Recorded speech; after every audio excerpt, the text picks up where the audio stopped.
নমস্কার বন্ধুরা, যোজনা হেল্প বাংলা চ্যানেলে আরও একটি নতুন ভিডিওতে আপনাদের সকলকে স্বাগত জানাই। রাজ্য সরকারি কর্মীদের জন্য ডিএ সংক্রান্ত রয়েছে বিরাট বড় আপডেট। 25% ডিএ রাজ্য সরকারি কর্মচারীদের মিটিয়ে দেওয়ার প্রতিশ্রুতি দিয়েছে রাজ্য সরকার। সময় পেরিয়ে যাচ্ছে, এখনও কিন্তু এর কোনো সুরাহা হচ্ছে না। অর্থাৎ ডিএ মেটানোর যে কথা দিয়েছিলেন সেই কিন্তু ডিএ মেটানো এখনও পর্যন্ত হয়নি।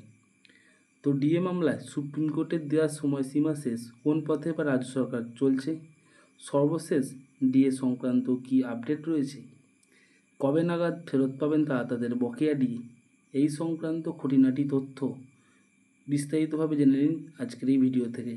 তাই ভিডিওটি স্কিপ না করে প্রথম থেকে শেষ পর্যন্ত দেখুন, আর চ্যানেল নতুন হলে অবশ্যই চ্যানেলটিকে সাবস্ক্রাইব করে নেবেন। ডিএ মামলায় সুপ্রিম কোর্টের দেওয়া সময়সীমা শেষ, কোন পথে এবার রাজ্য সরকার হাঁটতে চলেছে।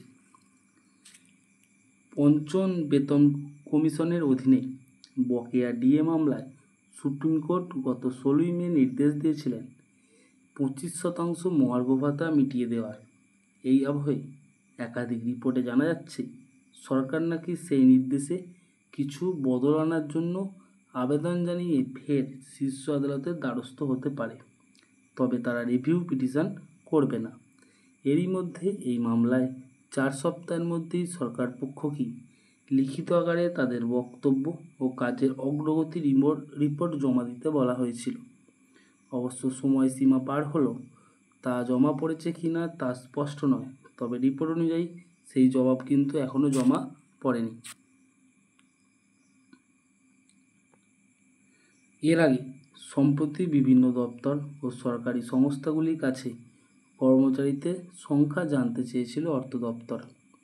এরই মাঝে রিপোর্টে দাবি করা হয় বকেয়া ডিএ মেটানো নিয়ে অন্তর্বর্তীকালীন নির্দেশের পরিবর্তন চেয়ে সুপ্রিম কোর্টের দ্বারস্থ হতে পারে রাজ্য।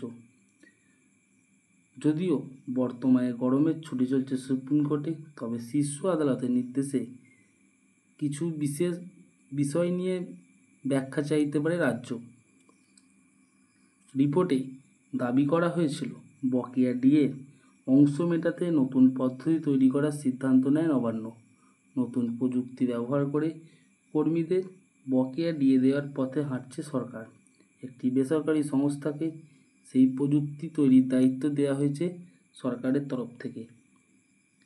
এই ব্যবস্থায় সরকারি কর্মীদের নিজস্ব portal integrated financial management system 2009 সালে রোপা কার্যকর হওয়ার পর কার্যকালের মেয়াদ সংক্রান্ত তথ্য জানাতে হবে। তবে সরকারি কর্মচারীরা 2009 সালের জুলাই মাস থেকে 2019 সালের ডিসেম্বর মাস পর্যন্ত নিজেদের কার্যকালের তথ্য জানাবেন। সরকারি কর্মীদের সেই প্রযুক্তির মাধ্যমে সরকারকে তাদের তথ্য প্রদান করলে অর্থ দপ্তর সহজেই নির্ধারণ করতে পারবে কোন সরকারি কর্মচারী কতটা বকেয়া ডিএ প্রাপ্য রয়েছে। মনে করা হচ্ছিল 4 সপ্তাহের মধ্যে বকেয়া ডিএ মেটানোর কাজ কতটা এগিয়েছে সেই সংক্রান্ত যে রিপোর্ট রাজ্য সরকারকে জমা দিতে বলা হয়েছিল, এই নয়া প্রযুক্তির মাধ্যমে কাজটা অনেকটাই সহজ হয়ে যাবে সরকারের জন্য। যদিও সেই রিপোর্ট সরকার জমা করেছে কিনা তা নিয়ে কিন্তু কোনো স্পষ্ট জবাব পাওয়া যায়নি। এছাড়াও প্রসঙ্গত দীর্ঘ 2 বছরের বেশি সময় ধরে সুপ্রিম কোর্টে ঝুলে আছে পশ্চিমবঙ্গ রাজ্য সরকারি কর্মীদের বকেয়া ডিএ সংক্রান্ত মামলা। সুপ্রিম কোর্টে রাজ্য সরকারি কর্মচারীদের ডিএ সংক্রান্ত যে মামলাটি চলছে সেটা পঞ্চম বেতন কমিশন সংক্রান্ত। 2016 সাল থেকে সেই মামলা চলছে।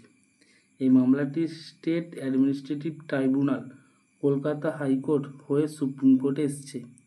প্রথমে স্যাটে জয় পেয়েছিল রাজ্য সরকার, তারপর থেকে প্রতিটি ক্ষেত্রে জয় পেয়েছেন রাজ্য সরকারি কর্মচারীরা। 2022 সালে প্রথমবার ডিএ মামলা সুপ্রিম কোর্টে উঠেছিল, তখন এই মামলার বিচারপতি ছিলেন জাস্টিস দীনেশ মাহেশ্বরী এবং জাস্টিস ঋষিকেশ রায়। এরপর এই মামলাটি তালিকাভুক্ত হয়েছিল জাস্টিস ঋষিকেশ রায় ও জাস্টিস দীপঙ্কর দত্তের এজলাসে। 2023 সালে মার্চ মাসে মামলাটি ওঠে জাস্টিস দীনেশ মাহেশ্বরী ও জাস্টিস সঞ্জয় কুমারের এজলাসে। তারপর 28 এপ্রিল 2023 সালের ডিএ শুনানি শেষবারের মতো ছিল এই এজলাসে। এরপর অবস্থান নেন জাস্টিস দীনেশ মাহেশ্বরী। তারপরে এই মামলায় বিচারপতি থাকা জাস্টিস ঋষিকেশ রায় অবস্থান নেন 2025 সালে 31শে জানুয়ারি। তো বন্ধুরা, কবে ডিএ সংক্রান্ত রাজ্য সরকারি কর্মচারীরা তাদের বকেয়া ডিএ কবে পাবে সেই সংক্রান্ত এখনও কোনো স্পষ্ট খবর পাওয়া যায়নি। আপাতত ডিএ সংক্রান্ত এই ছিল লেটেস্ট আপডেট।